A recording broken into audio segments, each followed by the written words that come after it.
Tila napikon ang ilang senator judges sa anilay templated ng sagot ng testigong si Gina Acosta sa confidential funds ni Vice President Sara Duterte.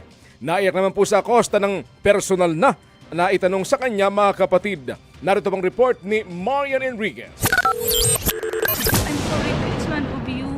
I'm sorry po.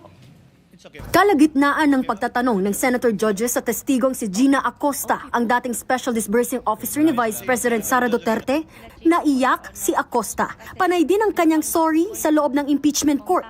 Bago ang eksenang yan, si Senator Judge Amy Marcos ang nagtatanong. May pagkakataon ba na hinawakan yung pera ni VP Sara? Wala, ma'am.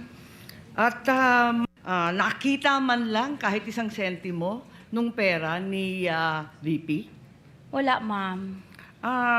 Pwede mo bang sabihin o alam kung kinuha, inangkin, inagaw ni kahit isang sentimo nitong confidential funds na to? Hindi ko nakita, ma'am. Sa huling tanong ni Senator Judge Amy, dito na naging emosyonal ang testigo. Kumusta yung asawa ninyo na binisita ninyo? Alam ko, undergoing treatment sa Davao. I'm sorry. I'm sorry also, pinagdadasal Pakaila ko, namin ma'am. siya. I'm sorry. Kaya pinainom muna ng tubig si Acosta bago ipagpatuloy ang susunod na pagtatanong. Bago ang eksenang yan, tila napikon naman ang ilang senator judges sa mga anilay paulit-ulit na sagot ni Acosta.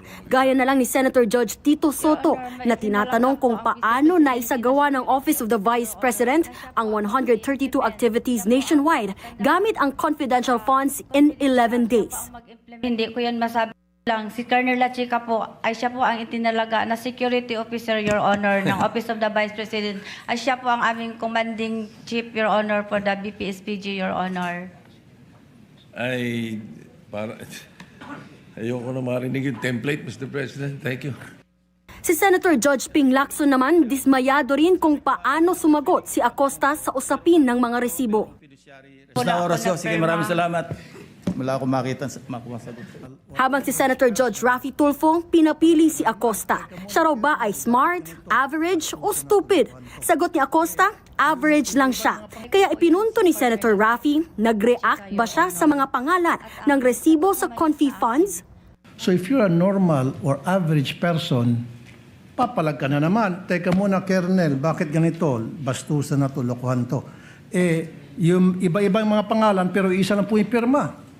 Hindi ko nagtaka. At ang sagot naman niya sa akin, Ma'am Gina, those are sensitive information, Ma'am Gina. At saka, in nature po yun. Welta pa ni Senator Raffy, You are stupid in the name of blind loyalty. Po yun.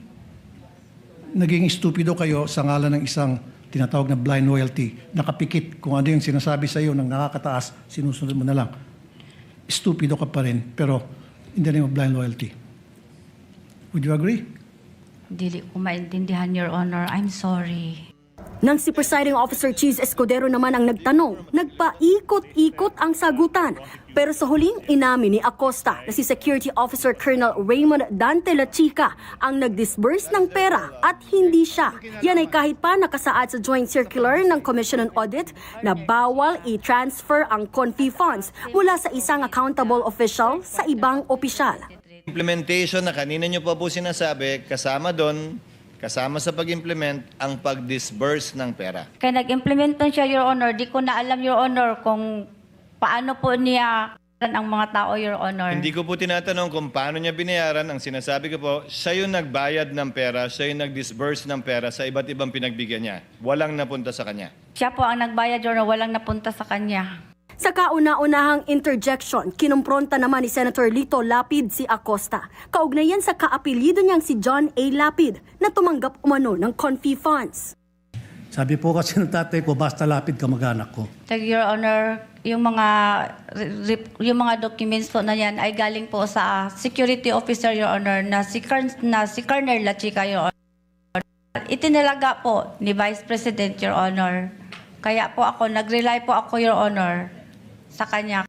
Ganyan din ang tanong ni Senator Risa Hontiveros na may kaapelyidong Clarice Hontiveros. Isa pang napansin niya, coincidence lang daw ba na natanggap nito ang bayad sa parehong petsa ng kaarawan ng senadora? Sagot ni Acosta, sinabi raw ni La Chica na confidential in nature ang impormasyong ito. Kaya heto ang mabigat na tanong ng senadora. Okay lang ba sa inyo na kayo ang mapaparusahan sa desisyon ng iba? Kasi ako po ang accountable officer, ma'am. So okay lang po sa inyo, kayo po ang sasalo ng sisi ng iba. Fair ba yon? Kayo po ang mapaparusahan? Alam ko po, ma'am, na alam po ni Ma'am Vice President Sara Duterte ang ginagawa niya. Nagbabalita mula sa Frontline, Marian Enriquez. News 5. Mga kapatid, patuloy po kayong tumutok sa 105.9 at True FM para sa totoong balita, impormasyon, music and entertainment. Mag-subscribe po sa aming YouTube channel at podcast at sundan niyo po kami sa Facebook, Instagram, X at TikTok sa True Network PH. Bisitahin po ang aming website sa truefm.ph at panoorin din po kami sa True TV Channel 19. Kami, ang 105.9 at True FM, laging true sa'yo, kapatid!